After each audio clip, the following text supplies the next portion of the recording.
Welcome back, everybody, to the Los Angeles Angels franchise, here with the two idiots, where we are about to start year 3. It's a very exciting episode for us today, but we're starting on a different screen, as we are going to recap very quickly the GM goals. And on the bottom left, under recent history, you can see in the year 2025, when we took over, what kind of a shape this franchise was in, and it was really ugly. 46 and 116. It was a terrible season, one for the ages, but we massively improved into the year 2026. We increased our win total by 33 to finish out only 4 games under 500 and nearly reaching our yearly goal as the general manager.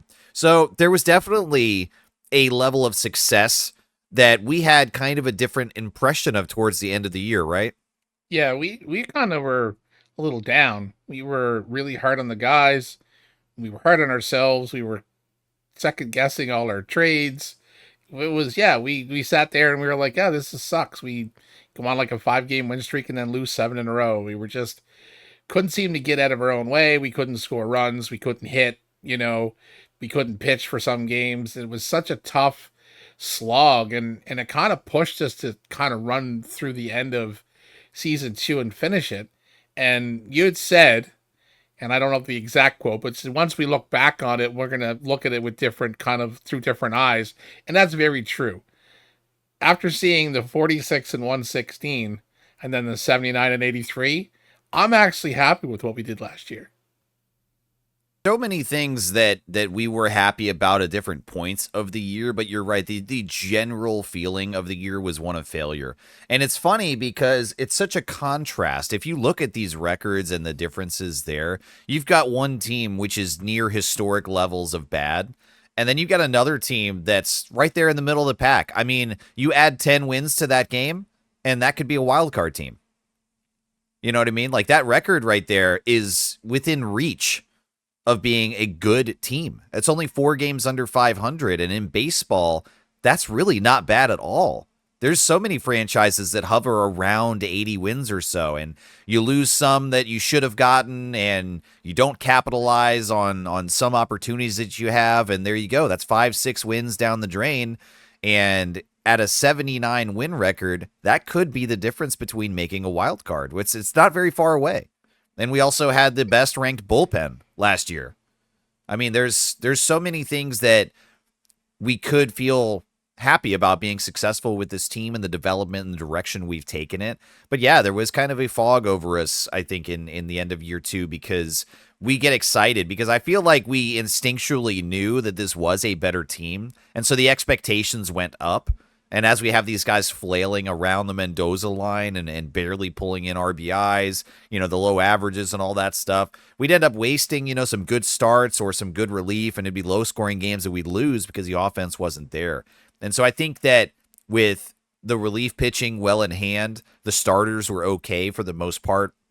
When we noticed that it was the offense that was really lacking, that was really disappointing, because I feel like that is like the big focus, game to game is, man, we just can't score. Man, we can't score. Man, we strike out a lot. A ton of offense related negativity over year 2. And we're not going to have that in year 3. No, I don't think so. I think that the momentum of a 33 win improvement over the first year is going to carry us. I'm very excited to see how our new draft picks start developing down in the minor leagues. I'd like to at some point hop down in there and take a look at some of them real quick. But throughout the season, I know that behind the scenes, at least you and I will be keeping our eyes on these guys and how they're developing. We've specified training for them in their weak areas. We've game planned for the development pipeline and the path that some of these guys are going to take. And so it's going to be really exciting to see that unfold throughout the year. But I do believe year 3 here is going to be the real turning point. Year 2 was a great launch pad to introduce this new franchise, and the expectations, I think, are going to be higher than ever in year 3.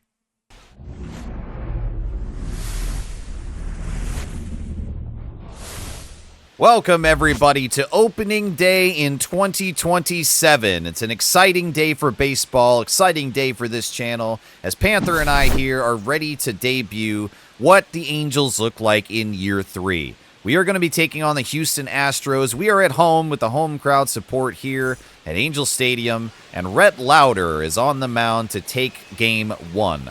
Last year, he pitched 178 innings, picking up 10 wins, 10 losses, and had a 3.53 ERA. One thing I want him to improve on this year is that strikeout rate. He only had a 15% strikeout rate, and I would love to see him mow down these hitters with a little bit more efficiency starting here. And that's a dot on the bottom outside corner from Lauder to begin our year officially. Very exciting. Panther, I want to talk a little bit as the players come up throughout this game. I want to review a little bit what you and I think of each of them and where they're at. If we can do that exercise here, because the bigger picture for the Angels franchise, I think, is going to become clear as the year progresses. And we saw the fruits of our labor, so to speak, with our record improving. And there's a strikeout. Exactly what I asked for. Thank you, Lauder. With our record improving so much into year 2, I feel like this strategy is there. It's working. And we just need to let it go, and do its thing that we've set it up to do. And so if we narrow the scope back down to a player level here, like I said, I want Rhett Lauder to just improve a bit on these strikeouts. He did pretty well at controlling base runners and getting us out of games. His walk rate was maybe a tad high, but I feel like if he could start punching these guys out, that ERA could drop another 40 points or so. Well, yeah, with Lauder, his strikeouts are his kind of the main focus for him. I mean, the 10 losses, like I said, the worst thing is we played, we had a team that could not get any runs, so some of those losses weren't technically his fault. When you pitch a game where you only let in 2 runs and your team scores none, that loss isn't your fault. It's tough, yeah. So, I mean, the 10 losses looks bad, but he had 10 wins. And he had an under 4 ERA. His whip was decent. Yeah, his strikeout rate being low was the only thing that kind of was a little worrying. It's like, I love to see a little bit more strikeouts. But if he's a contact, ground ball pitcher, and our defense is playing well, we're golden. But yeah, his strikeouts is kind of the point that needs a little bit more work from him this year. So, yeah, I'd like to see a bit of an increase in his strikeout rate and a little dip in his ERA still. Yep, and I think those two things are tied together very much. And Dylan Cease here on the Houston Astros is going to get the start today for opening day. He had a good year last year, as is expected from him. And first up to the plate is Nolan Schanuel, who ultimately had a pretty solid year last year. I was happy with him. Whoa, hit well, deep to right center field on the first swing, and it's out of here. Shit! Nolan Schanuel with the first pitch leadoff home run. Have an opening day. Fuck! Wow. Bottom of the screen right there. Angels open the season leading the MLB with 12 top 100 prospects and a top-rated farm system valued at $348 million. Oh, shit. Wow. Take notice, everybody. Year 3, we're on the way now. And with the leadoff home run, that was amazing. And Mason Wynn grounds out. That's a little less exciting. And Royce Lewis next with a 283 average last year. He was definitely the dude. MVP. Yep. So many box scores that we would review. He won the Silver Slugger. Royce Lewis was one of the very few constant high points for us throughout the year last year. Yeah, he was amazing. There's not really a whole lot more you can ask out of him, is there? No, hit 47 home runs, hit well over, the Mendoza line for pretty much the entire season. MVP, Silver Slugger, where do you go from there? Well, after a 4-pitch walk, he's going to go to first base. But yeah, I mean, there's not much more I don't think we can ask from Royce Lewis. Mason Wynn, who grounded out, we don't really know what to ask from him yet because he's new to the team. And with Lawrence Butler, a little bit more consistent. That's absolutely what Butler needs, yes. I mean, he hit for a little bit of power last year, and his average did kind of climb a bit at the end, but he struggled out of the gate. So a little bit more consistent would be great. A little bit better on base, and I thought that was another one gone. A little bit better on base percentage, and a little few more RBIs would be great. Yeah, and he's got some decent speed as well, so I think the OBP however he does it, whether it's through discipline or consistently, you know, getting better contact, whatever it is. I do want to see him on the bases more. OBP is a big stat that gets overlooked now as everything is wrapped up into OPS and, you know, WRC plus and all the different numbers that we have. And look at the gut on Tom Gregg. It looks like he's wearing a catcher's chest plate underneath that. He's looking, he's got a pillow stuffed under there. Holy fuck. Tom Gregg What averaging the 289 with a 900 OPS. See, they don't even show OBS. That's what I'm saying. Yeah. But anyways, yes, I'd like to see Butler on the bases more throughout this year. Tom Gregg is a top 100 MLB prospect. Yep. Really like that. No. This is our first look at Tom Gregg. Yeah. Well, it's 1-2 against him. Dylan Cease giving up that leadoff home run has reined it back in, and that's a strikeout. And we end the first in the lead. That was an amazing home run from Shonowell. On the first pitch. It just doesn't get any better than that on opening day. And that was one thing we were wanting out of Shonowell was a little bit more power. Yeah, and it would be nice because he's such a good contact hitter. Like, he's got that archetype. But, yeah, to add power into the mix with all that he already brings to the table really, really just puts it over the top. If he can do that consistently throughout the year, hit 25 plus, I'd be thrilled. Oh, that'd be amazing out of him. And Louder gets him. Perfectly placed, and Paredes watches strike 3. There you go. Good start for Louder. I know it's only 4 outs into the game, but right now he's looking like he's putting it where he wants. He's picking the correct pitches, or maybe that's on catch for him, but either way, right now it's looking pretty good. The 1-0 to Diaz. That's a meatball, and he gets away with that, a free strike. Misses up top. Diaz showing a bit of discipline. Take the bat off the shoulder. Or don't. Oh, Oh, man. that slider just I know, missed, that too. thing is so tantalizing out there, but it's 3-1, and he misses inside. Diaz just did not want to commit to anything there. Louder played it carefully. I know Diaz has got a little bit of power, so maybe he's choosing the matchup here with Christian Walker instead. Close. Yeah, Christian Walker's also dangerous, too. 22 home runs last year, a decent average in OPS, 71 RBIs. Yeah, that's not a bad year at all. It's solid. Might be going for a double play ball, though. Let's try to pitch this low, I think. A little bit. Walker is able to foul that off, and we're evened at 1-1 now. One thing I'd like to point out, too, just before we started this, we realized Oh, no, just barely outside of the glove. that was fair? Wow. That looked foul to me It did look foul. in more ways than one. Yeah, but I'm saying when we started this the intro piece to this, we noticed that the Angels actually had a better record than the Astros last year. The throw to second, and it's offline. I think the timing was good, but the accuracy was what killed it there. And Christian Walker steals second. All of a sudden, the Astros threatening with 2 men in scoring position. Cedric Mullins is now an Astro, I guess after 25, but that's interesting. But yeah, that was a great callback. I didn't mean to mention that, and I'm glad you did. We had a better record last year than the Houston Astros, and it just continues to show that we were a little bit better than we anticipated. And Mullins will get that to left center field, and the Astros will tie the game up, leave the runner on third base, so men on the corners now for Mullins as he gets an RBI single. This is where I want Louder to kind of take control himself here. Another strikeout and a pop-out or something, you know. But they're getting contact on him now. Okay, hesitates there on the check swing, but that's strike 2, top of the zone. Let's go down and in, tie him up if he goes after it. Down and away, and he gets a piece. Louder having to work a lot harder here in the second inning.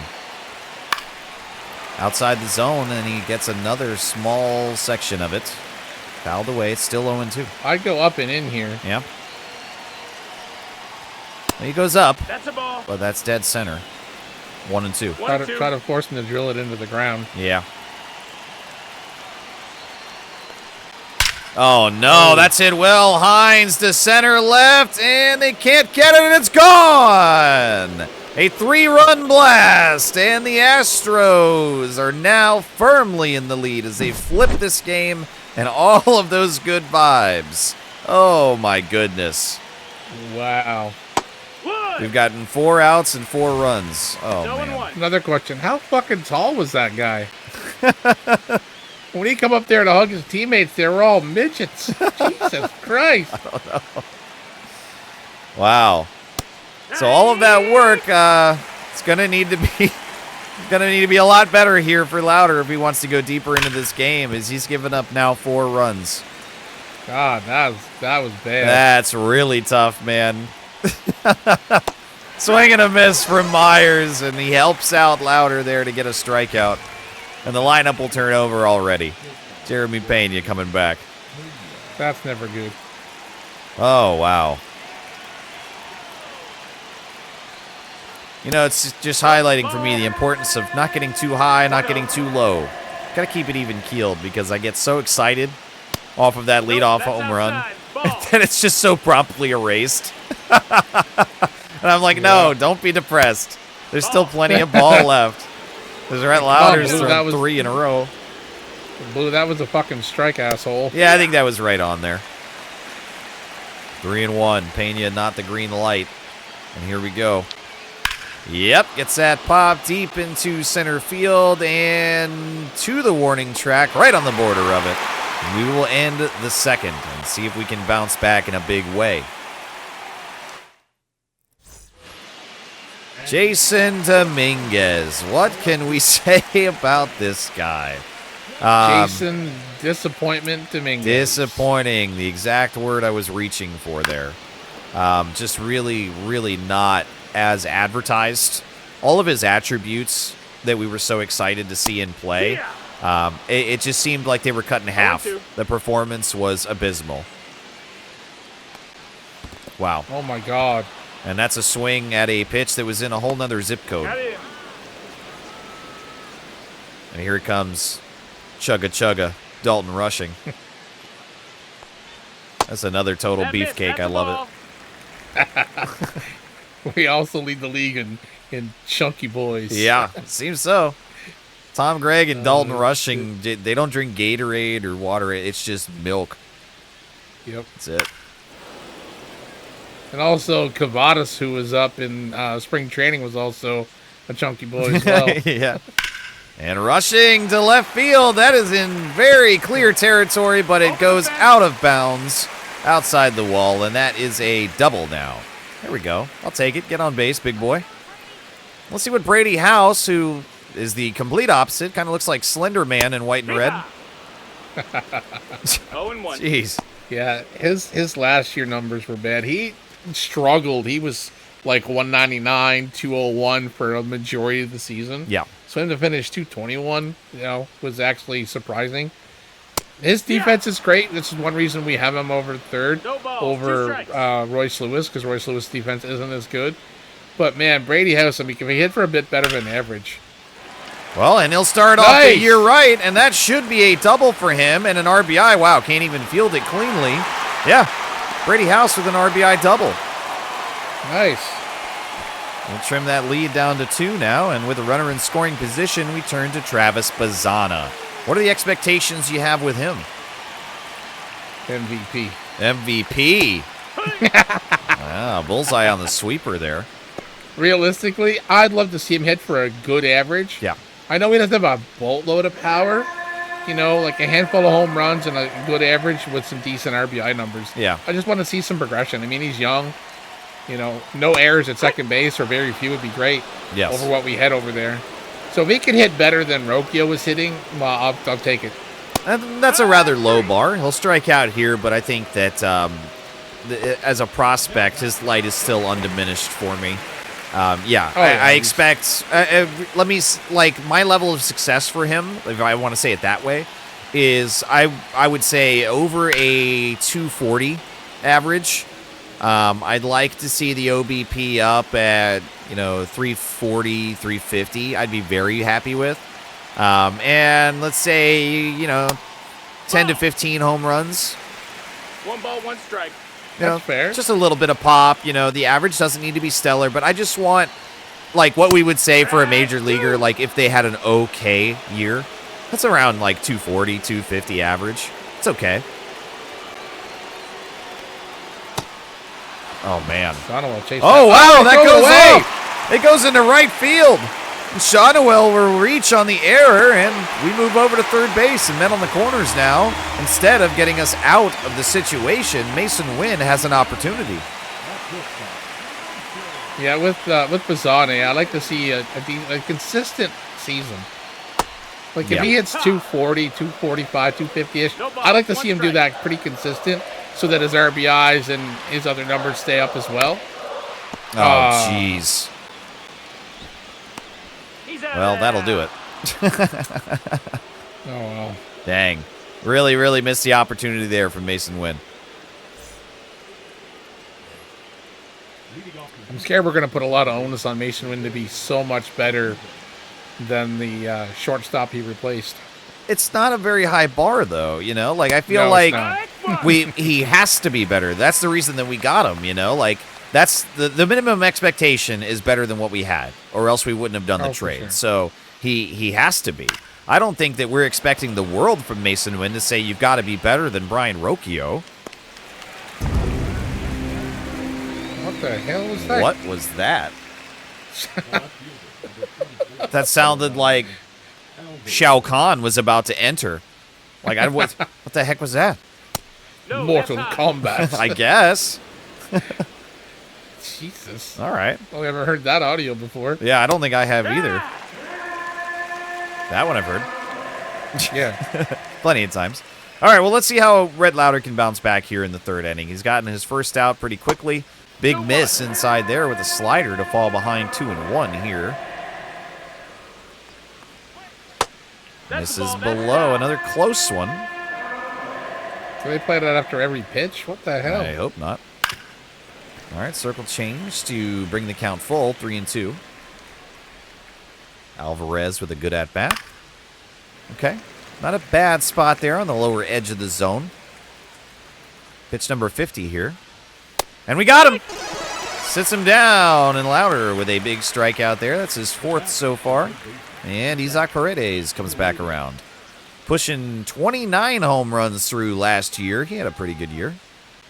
That's some good numbers for him. Yeah. And Lauder barely misses with the sinker. It's a good spot, though. I like that pitch. I like that he has not abandoned the game plan of trying to get around the outside edges and the corners there. Like, you can still see that that's where he's targeting.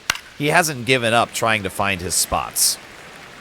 No, he's not just lobbing meatballs in there at least. But, yeah, I mean, some of those are definitely hard takes, so they're close enough where, hitters can chase them. So Yeah.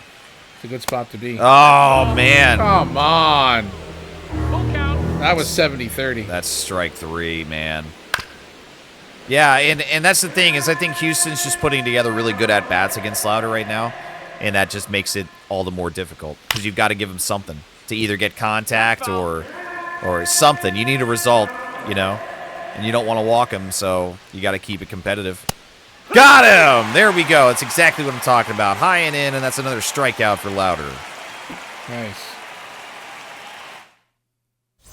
That was a good recovery inning. I like that. All right, Lewis took a walk, got on base with his first at-bat, but let's see if we can get some barrel the ball here. Ball outside. Back-to-back 25 and 26 at All-Star. Wow, it's that really well, going to left center field, going deep, and Yes! it's gone! There's the barrel to the ball.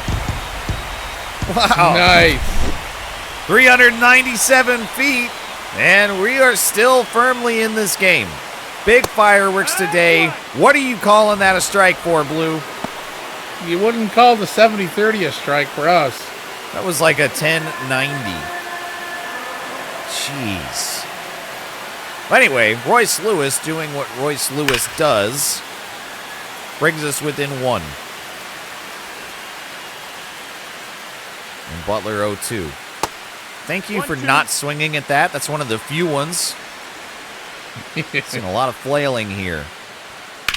And he makes contact with there, driven to short, and Butler is not quick enough to leg that out. We'll bring back Tom Gregg. Captain Beer Belly. How high is the bar for Greg for you here? Like, we talked a little bit about the averages, you know, the home runs and all that stuff, but what's the level of success for Tom Gregg? What are you looking for?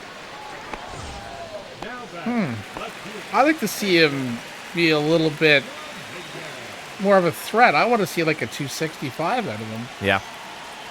Dozen home runs? At least? I'm looking for probably, let's say the average I agree on.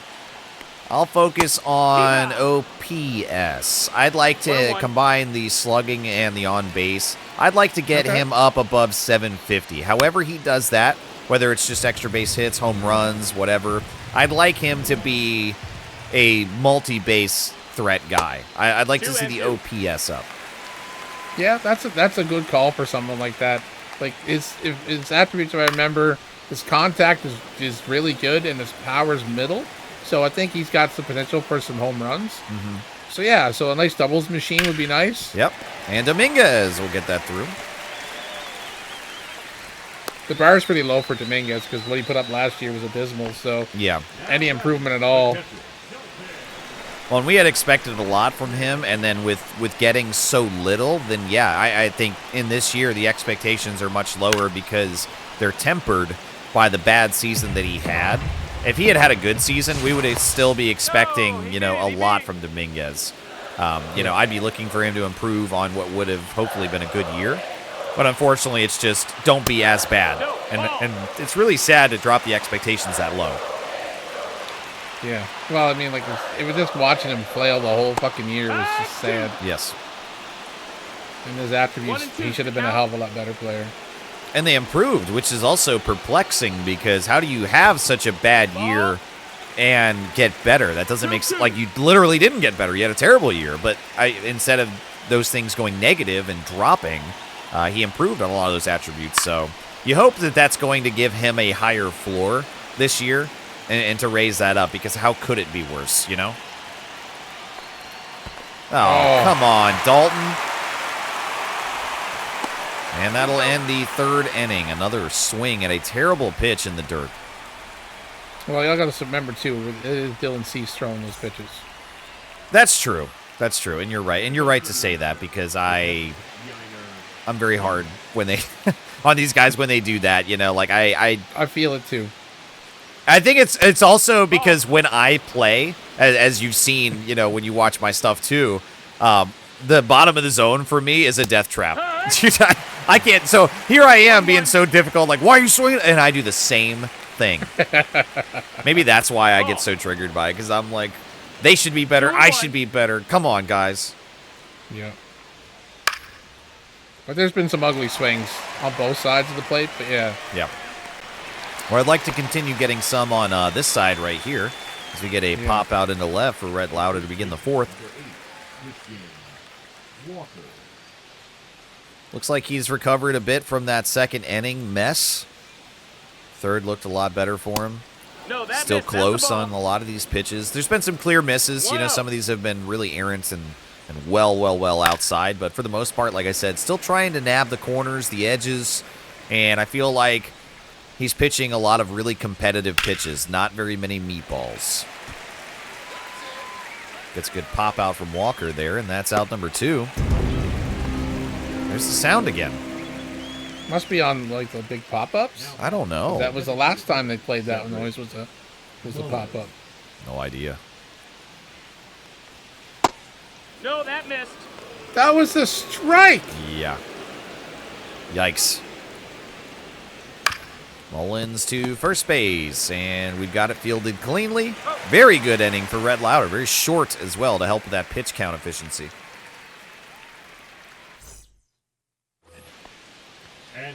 Brady House coming back in after getting a double and an RBI. We're only down by 1. Bottom of the 4th inning. So much time. He's batting 1,000. Batting 1,000. Well, not with swings like that. It's not going to continue. It's funny, Brady House from the Washington Nationals is where we got him. Hey, thanks for being consistent at least. Appreciate it. It's funny that he really didn't even have to change the uniform. Colors between us and the Nationals are identical. Oh, great pitch by Cease. Yeah, unfortunately. Yeah, that one's just really tough. Got to tip your hat there. And gets a piece of it, but no, it's going foul. That would have been really exciting. Yeah, especially to see Brady House put one out. Yeah. Oh, chops it inside, and they are going, and no, they can't get there. Wow, cool. Woo. Falls into the dugout. Nice. Good. The Astros are projected to improve their record to 87 and 75 there on the bottom of the screen. So we did better than them last year, and they're projected to be a lot better. I don't know what moves they've made to get that done, but I'd like to see us on one of these lists down there. And we're not currently featured. No. I don't know, well, then let's make our own then. Okay, so we finished with 79 wins. We were 4 under 500. Brady House strikes out. What do you think win-loss total is going to be this year? We had what? You said 79 last year, right? 79 and 83. 79. I would like to see us That's a ball. 10 games above 500. 10 games above 500. Whoa. That's a ball. That's what I'd like to see. Oh, my gosh. Well, 162 games, that's 91 wins, dude. Ball. I know. I'd love to see Oh, that. my. Well, I'd love to see it, too. Realistically, I would love to see us like 5 to 6 games over 500. That's what I like, was... to be realistic. Uh-huh. Like that's, but 10 games would be such a big bump again. And I don't know if we got the bats to do it, Right. but I definitely know we got the fucking relievers to do it. Well, 10 games above 500 would probably put us as division leader, I would assume. If not, then a clear wild card winner. So we're talking postseason if we're reaching 90-plus wins. Yeah. Wow. 8th strikeout now for Cease. Yeah, I'd love to see a 10 game over 500. But I mean, like, realistically, got 5 or 6 would be good. Yeah, I was going to come in at like 84 wins, 85. So we improved by, 5 or 6 games from where we're at finishing last year. I think that would be a really good thing because there's certain brackets that you can put games into. Like, you're going to win, like, what's the basic math that people do? I mean, you've probably heard this equation that I'm talking about, and I'm going to do the worst job at explaining it. But there's 40 games that you're going to win, right? Because no team is historically that bad. So you can say 40 wins, you've already got in the bank. That's fine. You're going to lose 40 games, guaranteed because you've got to. You're not going to win, that many games. Anyways, so 40 and 40, if you chalk that up, that's 80 games. That's half the season. So the other 80 games, plus or minus a few, the other 80 games should be, for the most part, you would hope, competitive. So you've got a chance to win at least some of those, but some you're going to lose, some you're going to miss opportunities, some other teams are just going to capitalize and going to have a better night on it. But how many of those can you win? If you cut that in half and say you want to go 50-50 with competitive teams, then you're finishing at 80 wins, 80 losses, Yep. So you add just a few more. We win a few of those games that we really should, and we can hold off on some of the games and maybe scrape out some wins where we should have lost, then just those few extra games throughout that 80-section chunk, that could do it. That could make the difference right there, Just play a little bit better ball than some of the other teams when we have the opportunity to do so. And I think we're right there in the mix, and 84, 85 wins for me is right about that target. So, funny, funny that when you said 10 over, I'm like, oh my God, that'd be incredible. But when you reined it in with the more realistic one, I think we're in the almost exact same place. That's funny. Yeah. Got him. Oh, you thought it was a ball. No, that was strike.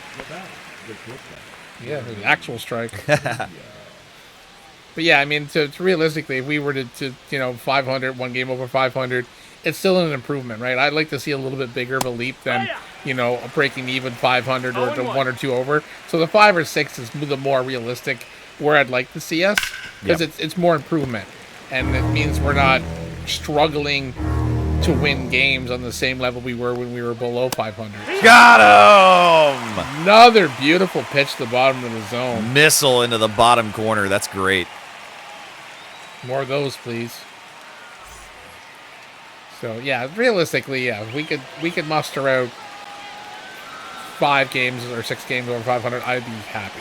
Yeah, I think that'd be great, and that would put us in possible wild card contention. I don't think we're winning the divisions with 84, 85 wins or so, but we're definitely in the mix at that point for a wild card spot. And I think that in year 3, that would be overachieving. I think to see postseason. That's not in my expectations this year. When talking about it, I think we'd have to be very lucky. If we finish at 84, 85 and we win a wild card spot, I think that's very fortunate, but it's really only allowable if other teams have worse years than what they're expecting. Yeah, so maybe we can hope a couple of guys in their division play like we did, 2 years ago. Yeah. And that way kind of lock us up a little bit closer to a spot in the wild card. Yeah, I doubt, 5 games over 500 is not going to win us the division. Unless everyone else in our division is ass. Yeah. So, yeah. I mean, a wild card would be amazing. Yeah, that would definitely be like a high watermark of like what's technically possible given our expectations. If we say 80-45, like I keep saying, that's just good enough to most likely get in the wild card mix, and we'd have to depend on other teams doing worse. Lewis could not hold back on that, and he sat down. Cease with strikeout number 11, mowing us down. But yeah, I think that if we say that that's where we want to land, then we could definitely battle, and we could try to get that wild card spot, but it's just not quite good enough for me to feel confident at all in getting in there, and so it's not in my expectations. But yes, of course, if we get there, thrilled to see the postseason in year 3 if that's what's in the cards. Well, there finally takes one there. It's 1-2. 86 pitches now, and you got to figure that Cease, despite how much he's been striking us out, I think that it's getting closer to getting him out of this game now. Wow, big swing and a miss. Jeez. Yeah, they're warming up too, guys. I like that shot. Dude, that's really cool that it's multi-leveled like that, and they can kind of talk to each other. Wow. Oh, and here we go. We're going to bring in Hunter Gaddis. He had a very successful year last year. Over 100 pitches. All right, pitches. Innings pitched. Yeah, 100 pitches. That'll go pretty quick. But, yeah, wow, what a workhorse. Yeah. And what a challenge to begin the year for him. This looks like a David versus Goliath thing. I know the camera perspective because, Gaddis is closer. He looks bigger anyways. But Altuve is so small at the plate. Dalton Rushing looks like a bear. He's so big. 1-1. He stood up and been like, where the fuck did Altuve go? That's a ball. Misses inside.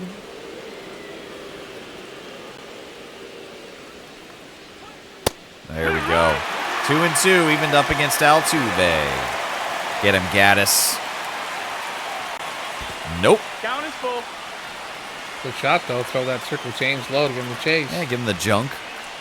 What does he give him full count? Slider. I think that caught a little more of the plate than what he wanted, and Altuve, luckily for us, only fouls it away. And that slider hangs even worse, but it'll get popped up into left field, and we've got that for out number 1. As far as their outfields goes, the 2 corner guys, Dominguez and Lawrence, the one good thing about them is their defense is pretty good. So as for that, at least then we know our outfield is good, and I know Tom Gregg's attributes are really good in the center field as well. So I think our defense in the outfield is going to be really well for us, and hopefully it's not going to be a spot of lots of errors. No, he's Yeah, right. and the speed that's out there as well is a really big boost. I like that. Not just for the defensive capabilities of getting to those balls, but also the danger on the base paths of having fast base runners. And Weekly hit over to first. We've got him, but the runner advances to third now. And Diaz comes back in with an opportunity 90 feet away, but we've got 2 outs. So any way that Gaddis can get it done, got to hold him here. Ball. Slider misses under the zone. 1-0. Silver Slugger last year for Diaz. Hey. Big swing and miss. That was a 1-1. great slider. Yeah, fooled him pretty bad. And no, that was a great pitch, but Diaz able to do something with it, and he'll drive in the run off the single. That was 4 inches below the zone. Yeah, it's one of those pitches that shouldn't have been hit. Yep. Wow. Well, That's the instead, ball. they got a Outside. piece of it, and now it's back to a 2-run lead for Houston. And Christian Walker, with a base runner and 2 outs, is at the plate 1-0.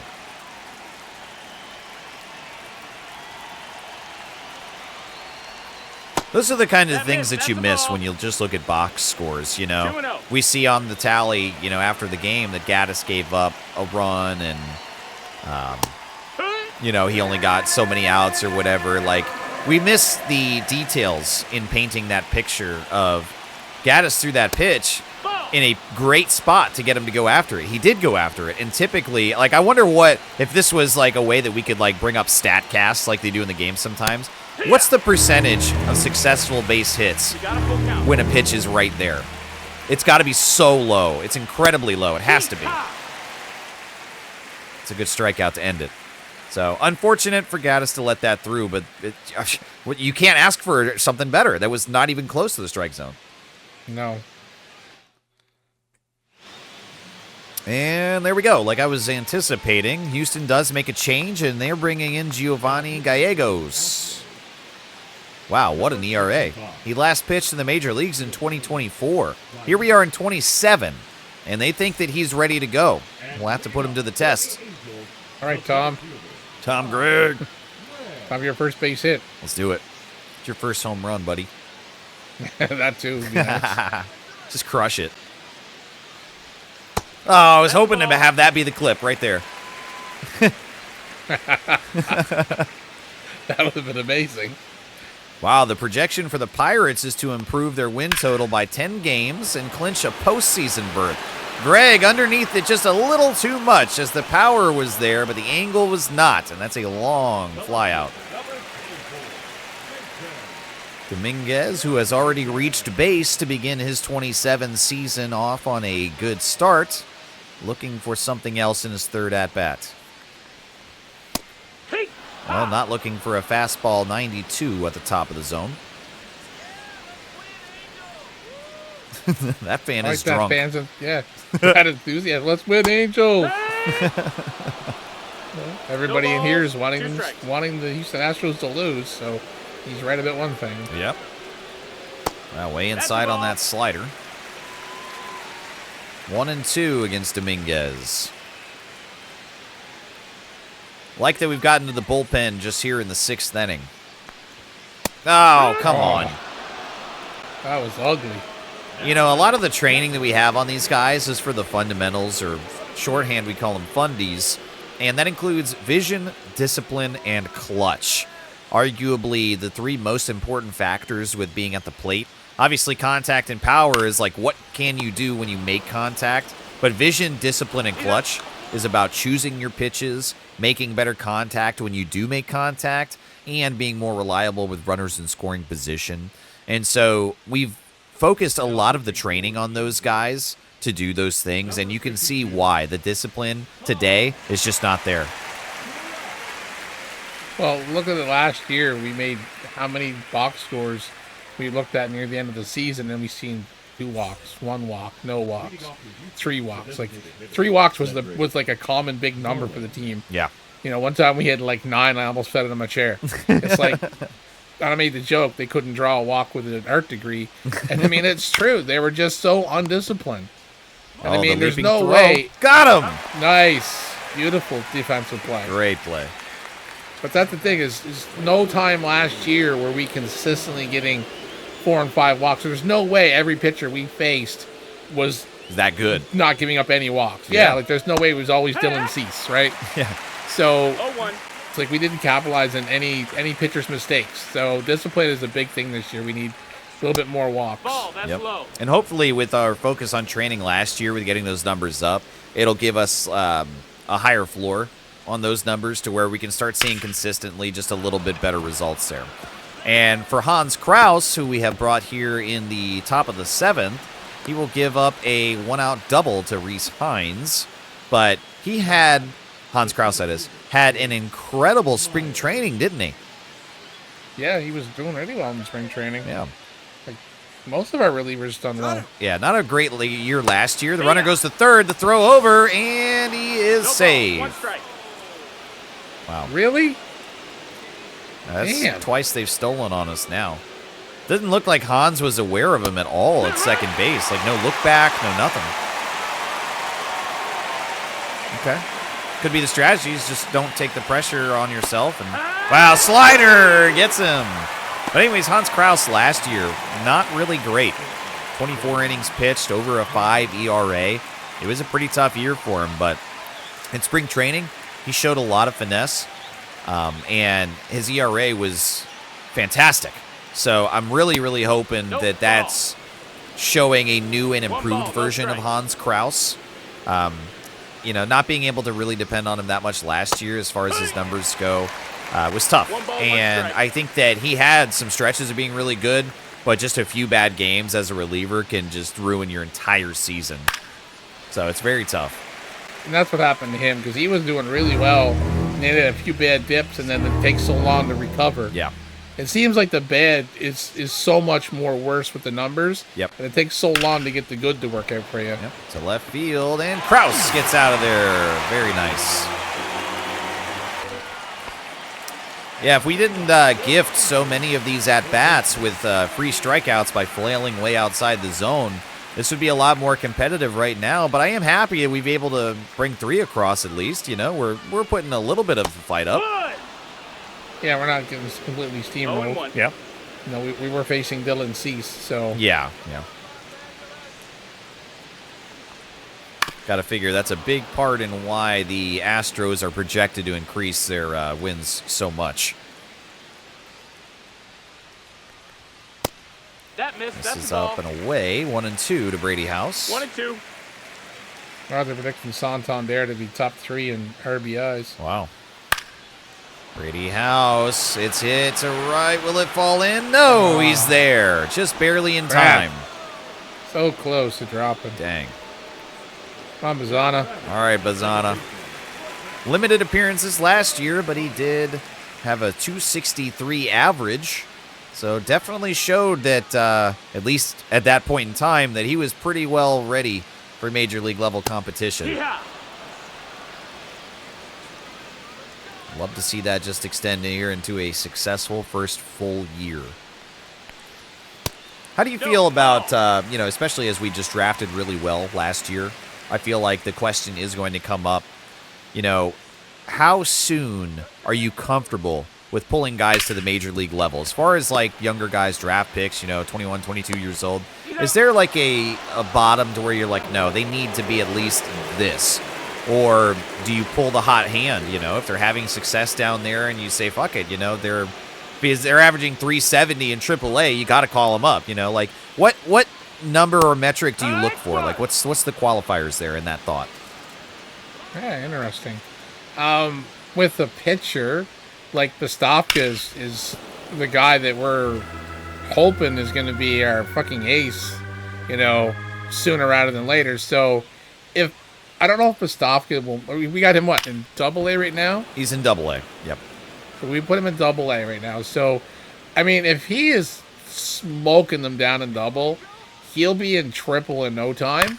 And then from there, it's going to be, if his average stays low in AAA and he's not giving up a lot of home runs, I could see him being up on the team this year, realistically. Okay. Numbers wise, I don't really have a number in mind, but if he has an under 3 ERA in AA, he'll be in AAA no problem at all.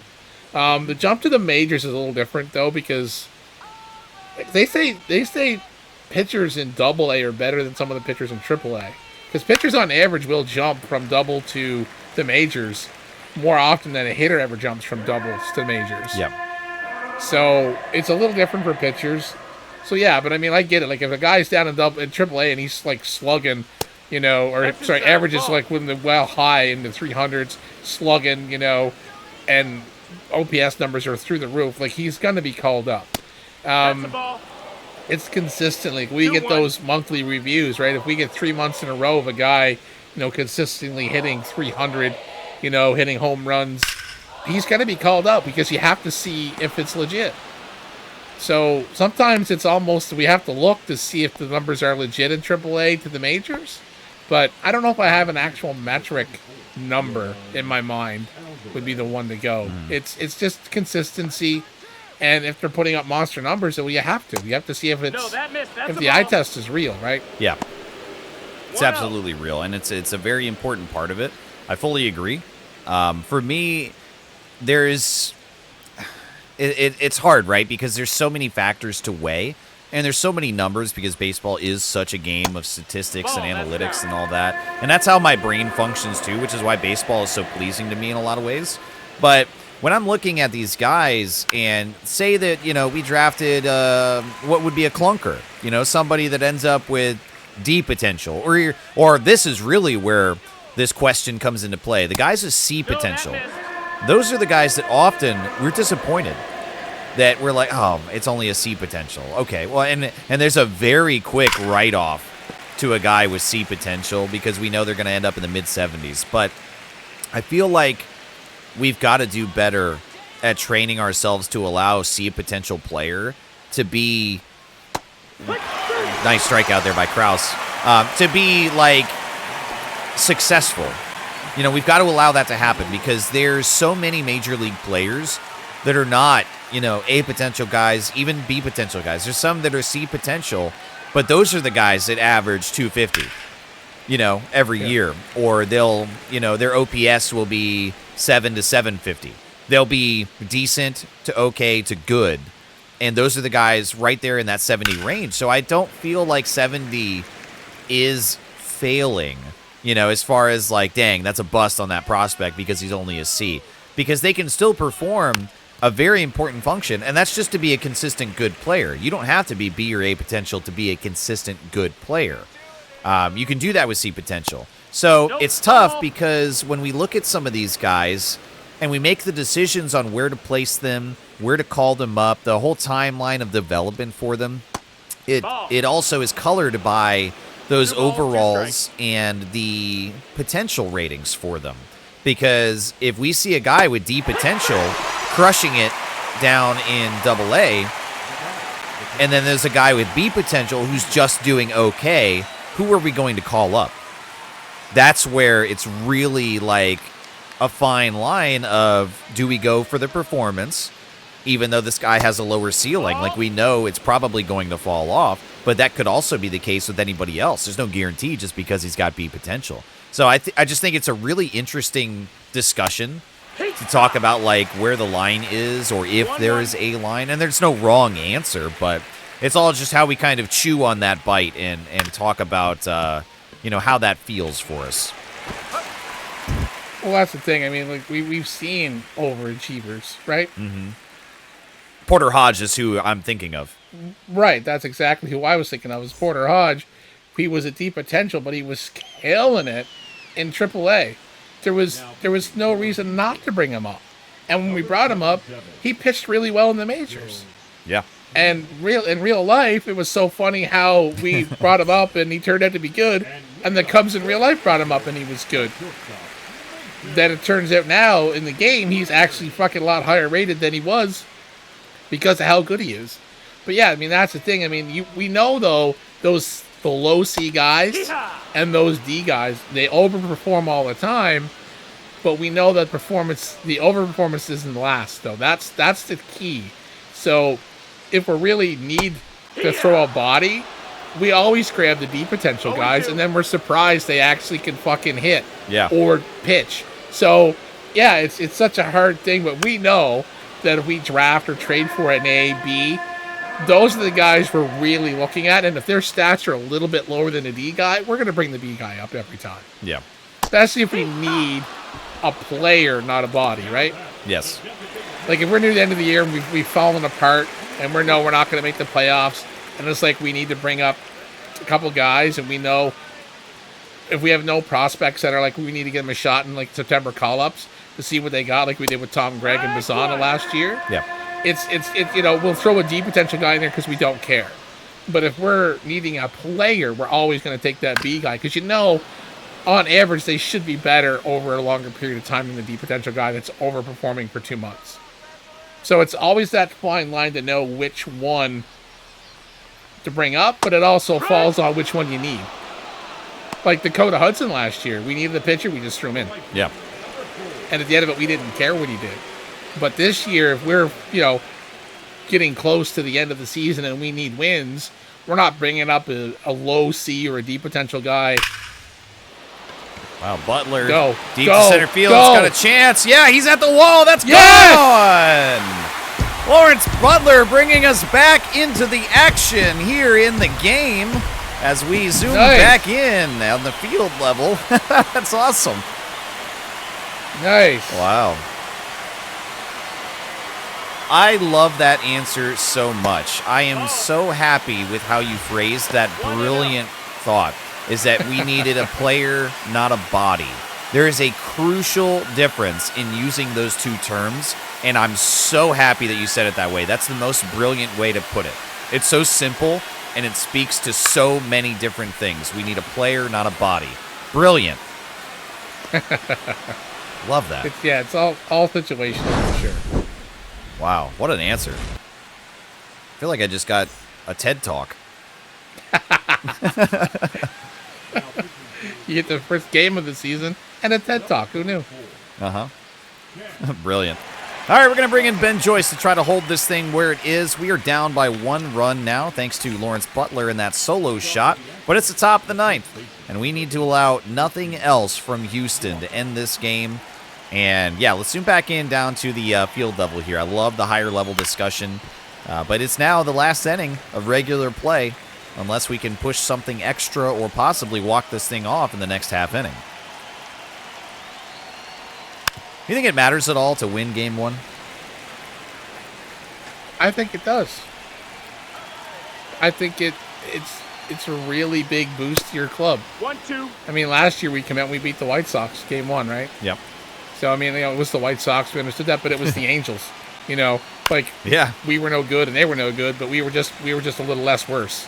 Well, and coming out of the terrible 2025 season, it was certainly, another brilliant way to phrase it. I'm so happy with you this morning and how you're doing words. I love it. They were the White Sox, but we were the Angels. Wow, that's a book title. TED Talks and book titles. Here we go. A lot of fucking roll, man. Yeah. Shit. Count is full. I know Houston had a little bit worse record than us, but they are a solid damn team. Yeah. So for us to take Houston, the first game against Houston would be big. But if we can come out of this competitive and only lose by 1 run, that's also, a positive. Yeah, and that's more of the feeling that I go for. It's not necessarily the win or the loss per se, but it's how did we actually do? How did we play? The first look at some of these guys, first impressions are often the most important. Everybody's heard that phrase. And it's the first time that we're seeing what the identity is going to be for this team this year, because year to year it is different. Guys that performed extremely well or extremely bad can have the complete opposite season. Baseball's weird like that, and the algorithm, I think is randomized for even some of these guys that are Cy Young winners. You'll see a random errant, 4.8 ERA. They'll have a terrible year, and then they'll bounce back and get back down into, 2.7. So Baseball's so random, it's so streaky, and it's so long, and it allows 3-1. the possibility of being extremely successful and having an excellent year, or failing and ruining your year in the first 3 months, It's very, very tough like that. But the feeling of watching this and seeing, like, kind of through the cracks or behind the scenes of the box score, like we talked about just now with Hunter Gaddis. Oh, great hard hit by Mullins, goes exactly where we needed to, and that's a double play. Awesome Beautiful turn for Ben Joyce there. But the Hunter Gaddis play, to where that pitch, like I said, was 4 inches under the zone, but they got a piece of it, and they got really, really lucky there. And you'll never know that by looking at the box score. So we see, okay, we lost the game 5-4. Who was it? Okay, well, our starter, he got bombed for the home run, and then relief gave up a run, and yada, yada. But now Hunter Gaddis' ERA is going to be high. He's going to have, maybe a loss on his record or whatever the scoring that they do. But in any event, the only reason that we know that is because we watched the game. And so game 1 is important for me to get a feel of the vibe of, like, okay, they're chasing. Discipline's still a problem, Okay, he's placing his pitches very well. Okay, he doesn't get rattled when there's runners in scoring position, There's so many different things that we can kind of get a taste of in game 1 by watching it, which is why it's one of the favorite days for me is when we watch opening day. It's the most information we get on these guys until we watch another complete game. Great strikeout. Yeah, that was a great inning there. Yeah. I know it takes time to do a full game, but it's so worth it. Yeah, they're enjoyable because we get to see our players. Yeah. And we get to see the competition. Like I'd rather watch a ball game than look at a tally score. Yeah. Like I watch the Jays game, I'd rather see the Jays win or lose than just look at the score the next day. Oh, we lost by 1 run. Yep. Oh, we got blank amount of hits, blank amount of homers. I'd rather watch the action, even if we do lose. That way you can see what happened and kind of have an idea of it. So it's the same in the game. Like I want to see, like, if Jason Dominguez hitting in the 6th spot, like if we see down the road him in the 6th spot and still sucking at the 6th spot, we'll move him. Yeah. Like we get that from the box score, but why is he sucking? We can see he's chasing everything. Yeah. Or if he's just being unlucky. If we watched, say it's not going to happen, but if we watched the first month, if we watched every game, and if Dominguez's average is still around 200, 215 or so, but we can see every game he makes hard contact. It's a line drive. It's a deep, fly ball to the outfield. It's constant contact, and he's just getting unlucky. Does that change it for you? If he's hitting 215, but that there's going to be a certain turning point to where it starts going his way, does that make a difference for you? Or you just say, hey, he's just unlucky. We got to do something about it. Regardless of whether I think it's going to work, it's not working now, and we make a play. Like, is there a difference for you there? 100%, because it's the same thing in real life. Yeah. When you watch a player struggle where, they're not doing real, and then all of a sudden now they're getting hits, but they're hitting right at somebody, but it's solid contact. Yeah. They're drilling it right at the second baseman. They're flying out deep to left and right center, left and right field, so the power may be coming back. Or, they're making great contact on crazy pitches, so their discipline might not be there because they're chasing, but if they're making contact on some awkward pitches, then sure, that means their bat-to-ball skills are improving. Yeah. So, yeah, I see it like when I watch the Jays, when I see like their Andres Jimenez, who's horribly, with an average 200 average most of the time, and just looking at him do well at the start of the season, then all of a sudden fall off and go back to that hitting 220, 225. Then he get out injured and he come back, and all of a sudden he started to hit, but he's hitting at right at everybody. He was getting loud outs, and that's an improvement. So you can see that. So seeing Jason Dominguez make solid contact, but hitting atom balls, hitting deep fly balls, there's improvement there. But yeah, it's just bad luck, and sometimes that happens.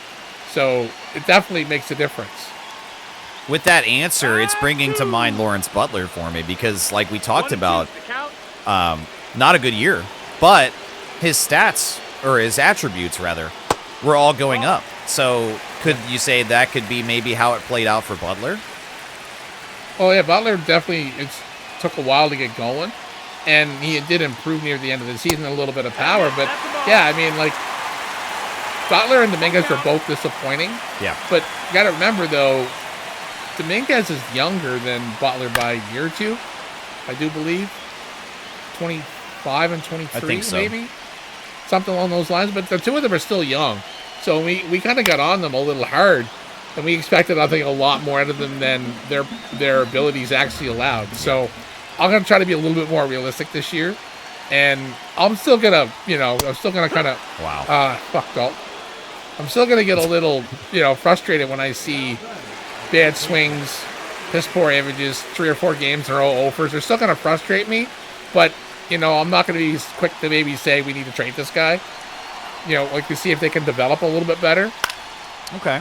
The leash might be a little bit longer. Oh, that's the game. Oh, shit. Houston takes the first game of the year, and we go negative.